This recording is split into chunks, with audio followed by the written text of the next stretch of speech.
योगी ने जो वादा किया था उसे कर दिया पूरा। अतीक के बेटे को मिट्टी में मिलाकर यूपी को दिया नया तोहफा।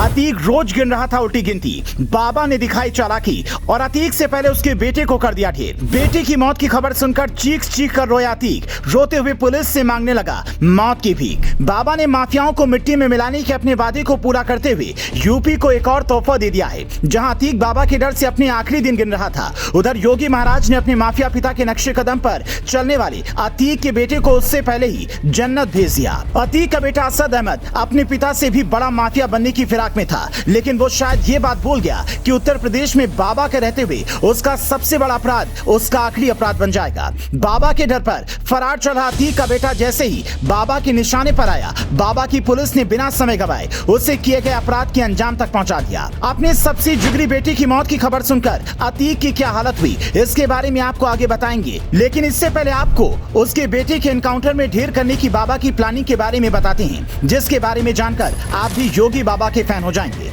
अतीक का बेटा असद अहमद उमेश पाल हत्याकांड का मुख्य आरोपी था और उमेश पाल की हत्या के बाद से ही फरार चल रहा था। यूपी एसटीएफ की टीम देश के कोने कोने में असद और उसके बाकी साथियों की तलाश कर रही थी। कुछ दिनों पहले असद दिल्ली में देखा गया, लेकिन यहाँ वो एसटीएफ के पहुंचने से पहले ही बच निकला। लेकिन एसटीएफ को जैसे ही खबर मिली कि असद झांसी में है, तो एसटीएफ ने बिना देरी किए उसे ट्रैक किया और उससे सरेंडर करने को कहा। लेकिन अपने साथी गुलाम के साथ अतीक के बेटे ने एसटीएफ की टीम पर विदेशी हथियारों से गोली बरसानी शुरू कर दी। एसटीएफ की टीम ने जब जवाबी कार्रवाई शुरू की और असद पर गोलियां चलाई, तो कुछ ही देर में असद और उसका गुर्गा गुलाम मौके पर ही ढेर हो गया। बताया जा रहा है कि असद अतीक के काफिले पर हमला कर अपने पिता को छुड़ाने की फिराक में था, लेकिन वो इस साजिश को अंजाम दे पाता इससे पहले यूपी पुलिस ने उसे देखते ही ठिकाने लगा दिया।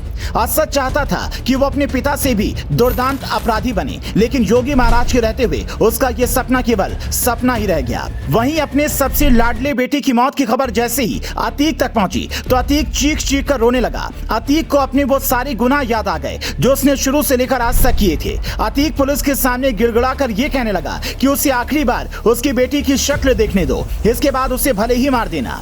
दूसरी तरफ अतीक की पत्नी, जिसने उमेश पाल हत्याकांड की पूरी साजिश रची थी, उसे जब अपने बेटे के एनकाउंटर की खबर मिली तो खबर सुनते ही बेहोश हो गई। आपको बता दें कि अतीक वही माफिया है जिसने ना जाने कितने घर उजाड़े, ना जाने कितने लोगों की जान ली और दशकों तक करोड़ों लोगों के बीच दहशत का दूसरा नाम बना रहा। लेकिन अपने बेटे की मौत के बाद अतीक ऐसे बिलबिलाया जैसे उससे उसका सब कुछ एक झटके में छीन लिया गया हो।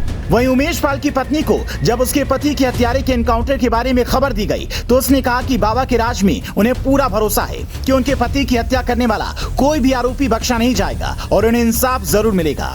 योगी बाबा ने जो कहा वो करके दिखाया। अब देखना यह होगा कि अगला नंबर अतीक का आता है या उसकी पत्नी का। इस बारे में आप क्या सोचते हैं, हमें कमेंट करके अपनी राय जरूर बताएं।